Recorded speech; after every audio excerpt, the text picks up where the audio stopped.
স্বাগতম বাই ইলেকশন 2021 ষ্টুডিঅ'ত মই কৃপাঞ্চল প্ৰাসমুখী প্ৰথমটো খবৰ হাইলাকান্দিৰ পৰা আহিছে হাইলাকান্দিৰ অসম মিজোৰাম সীমান্তত উত্তেজনা সীমান্তৱৰ্তী ভাইচেৰা বিঅপিৰ কাষত বিস্ফোৰণত জড়িত এজন মিজু আৰক্ষী জোৱান বিস্ফোৰণত জড়িত আৰক্ষী জোৱানজনক গ্ৰেপ্তাৰ কৰা হৈছে সীমান্তৱৰ্তী কচুৰথলত দলং নিৰ্মাণৰো চেষ্টা চলাইছিল মিজোৰামে বৰ্তমান অঞ্চলটোত বৃহৎ আৰক্ষী বাহিনী লোকক মোতায়েন কৰা হৈছে ইতিমধ্যে আমি জানিব পাৰিছো বিস্ফোৰিত হোৱা সময়খিনিত বা বিস্ফোৰণ সংঘটিত হোৱা সময়ত এই মিজু আৰক্ষী জোৱানজনক তাত পোৱা গৈছিল তেওঁলোকে এই বিঅপিটো উৰুৱাই দিবলৈ বমেৰে উৰুৱাই দিবলৈ ভাইচেৰা বিঅপিটো উৰুৱাই দিবলৈ চেষ্টা কৰা বুলি ইতিমধ্যে জানিব পৰা গৈছে আৰু তাৰ পাছতে জোৱানজনক গ্ৰেপ্তাৰ কৰা হৈছে আৰু আৰক্ষীয়ে সোধপোছ অব্যাহত ৰাখিছে এইদৰে এতিয়া কচুৰথলতো তেওঁলোকে দলং নিৰ্মাণ কৰিছে 2 মাহৰ পাছত 2 মাহৰ অন্তৰালত তেওঁলোকে আকৌ দলং নিৰ্মাণ কৰিছে এইদৰে আগ্ৰাসন চলিছে মিজোৰামৰ হাইলাকান্দিৰ অসম মিজোৰাম সীমান্ত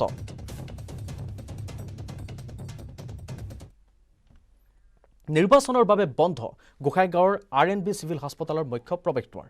চিকিৎসালয়ৰ বাহিৰতে সন্তান জন্ম দিলে গৰ্ভৱতী মহিলাই চিকিৎসালয় বন্ধৰ ফলত ৰোগীৰ মাজত হাহাকাৰ পৰিস্থিতি দেৱাল পাৰ হৈ চিকিৎসালয়ত প্ৰৱেশ কৰিছে একাংশ ৰোগীৰ আত্মীয়ই সাংবাদিকো হেঁচা দিছে এইদৰে খুলিবলৈ চেষ্টা কৰিছে চিকিৎসালয়ৰ দুৱাৰ মহকুমাধিপতিৰ নিৰ্দেশতে মুখ্য দুৱাৰ বন্ধ কৰা হৈছে বুলি চিকিৎসালয়ৰ অধীক্ষকে মন্তব্য কৰিছে আৰু তাৰ পাছতে তেওঁলোকে মুখ্য দুৱাৰ খুলি দিছে কিন্তু তাৰ পূৰ্বে ইতিমধ্যে সন্তান প্ৰসৱ কৰিছে মহিলাগৰাকী বাহিৰত তাৰ পাছতহে তেওঁক এইদৰে ভিতৰলৈ লৈ যোৱা হয় নাৰ্ছে বা ডাক্তৰে পিছত তেওঁক স্বাস্থ্য পৰীক্ষা কৰে সম্প্ৰতি সুস্থ দুয়ো মাক সন্তান দুয়ো সুস্থ আছে বুলি জানিব পৰা গৈছে মোৰ ৱাইফ আমি 10-15 মিনিট টাইম ৱেষ্টেজ কৰিলোঁ মেইন গেট বন্ধ আপুনি লগত যদি মেইন গেট বন্ধ কৰিবলৈ ইচ্ছা আছিল মিডিয়া আপোনাৰ পেপাৰ মিডিয়া আপুনি দিব লাগিছিল নটিচ দিব লাগিছিল যে বেক সাইডত চুৰি গেট আছে সেই চুৰি গেট দি হস্পিটেলত সোমাব বুলি ৰাস্তাতে ডেলিভাৰী হৈ গ'ল যেতিয়া থিয় হ'ল গাড়ীৰ পৰা তাতেই ৰাস্তাতে হৈ গ'ল মাটিতে পৰিলে বাচ্চাখন এতিয়া কণ্ডিশ্যন ওপৰৱালাৰ ইহঁত কণ্ডিশ্যন ভাল আছে এতিয়া মই বাচ্চাটোক চাব পোৱা নাই নাৰ্ছ ট্ৰিটমেণ্ট কৰি আছে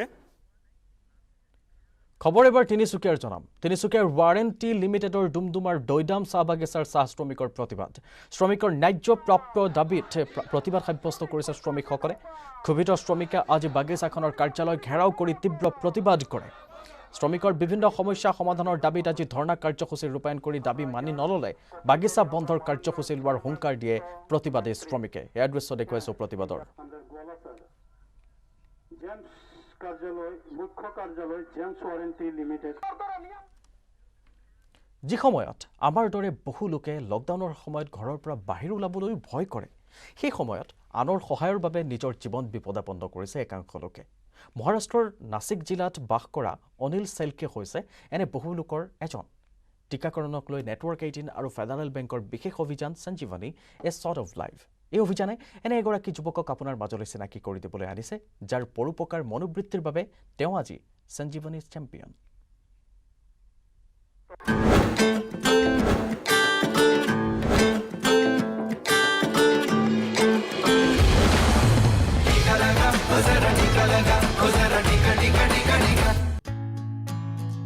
भाभी जो लोग हाथ पे काम करते हैं मोल मजूरी करके उनके घर में 5-5, 6-6 आदमी रहते थे लेकिन कोरोना पीरियड में उनका सब लॉकडाउन होने की वजह से वो घर पे बैठने लगे तो खाना पीना उनका मुश्किल हो गया जब गांव का हालत देखा मैंने तो फिर मेरे को ऐसा लगा कि गांव में अभी बीमारी तो बहुत बड़ी कोई किसके पास जा नहीं रहा है तो फिर मेरे को कुछ तो करना पड़ेगा निकलना पड़ेगा मैं सुबह निकल के उनके लिए जो भी फ़ोन आता था उनके पास जाता था उनको जो ज़रूरत है मेरे हिसाब से मैं उतना करता था मेरे घर पे गेहूँ पिकता था तो मेरे घर वाले उसमें 2-2, 3-3 किलो का पैकेज बना के देते थे लोगों के लिए तो उसमें गेहूँ चावल थोड़ा सा मसाला नमक डाल के हम लोग जिनको ज़रूरत है उनके पास लेके जाते थे उनको देते थे मेरे पिताजी को डायबिटीज़ है शुगर है तो फिर वो उस हिसाब से पहले वो बोलते थे बच्चे को भी मेरे पास नहीं आने देते थे मेरे लिए एक जगह उन्होंने दी थी उधर ही मैं बैठता था मेरे हिसाब से उधर ही मेरा खाना मेरा उधर ही सब होता था फिर मेरे काम के लिए निकल पड़ता तो अगर कोई पेशेंट बीमार हुआ है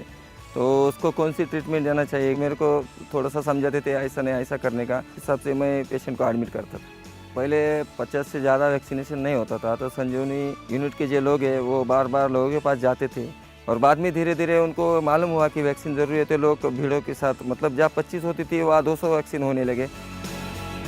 लोकांची खूप खूप मदत केली लोकांना काढे पोचवले लोकांची सेवा केली, लोकांना दवाखान्यापर्यंत पोहोचवलं. सर्व काम करायचे ते बाहेर जाऊन. आम्हाला भरपूर काळजी वाटायची त्यांची. आम्हाला भीती वाटायची, भाऊ नको जाऊ, अरे तो असं काय करतो, दिवसभर जेवण नाही, खावण नाही, आंघोळ केली का चालला, चहा देतोय. जिनके पास काम करने की क्षमता है तो उन्होंने दूसरे के लिए काम करना चाहिए.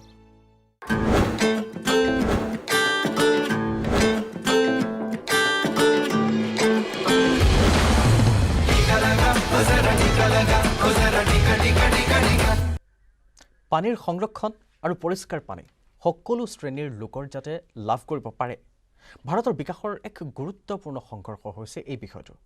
প্ৰকৃতাৰ্থত কি সেই পন্থা যাৰ দ্বাৰা বিকাশৰ পথত দ্ৰুপদ্ৰুপে আমি আগবাঢ়ি যাব পাৰোঁ? পাব্লিক হেল্থৰ ইঞ্জিনিয়াৰিং স্পেচিয়েলিষ্ট ইন্দ্ৰ চক্ৰৱৰ্তীয়ে এই বিষয়টোৰ ওপৰত নিজৰ বক্তব্য ৰাখি কি ক'লে আগবঢ়াইছোঁ আপোনালোকলৈ.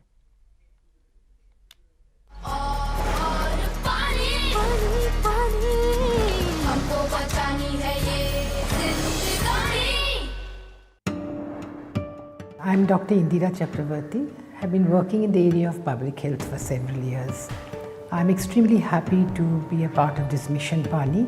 because this indicates how important water is in public health.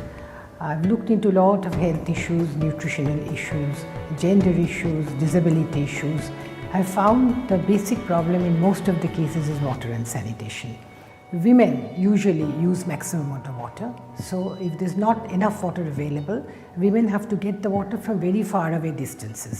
And what happens when a lady or a young girl has to get water from a far away distance, it affects the gender stability.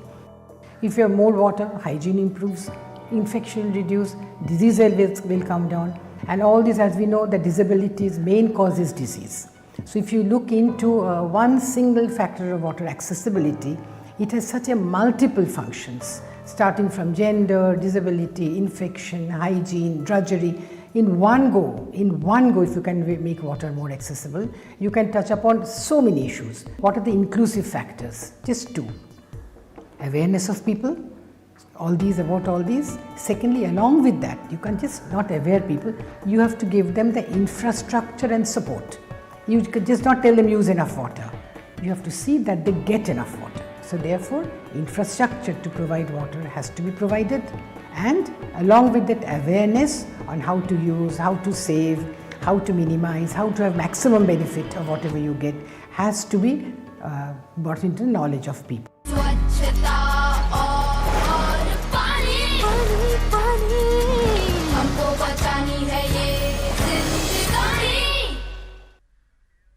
আৰু ইয়াৰ লগে লগে সামৰিছোঁ বাই election 2021. নমস্কাৰ.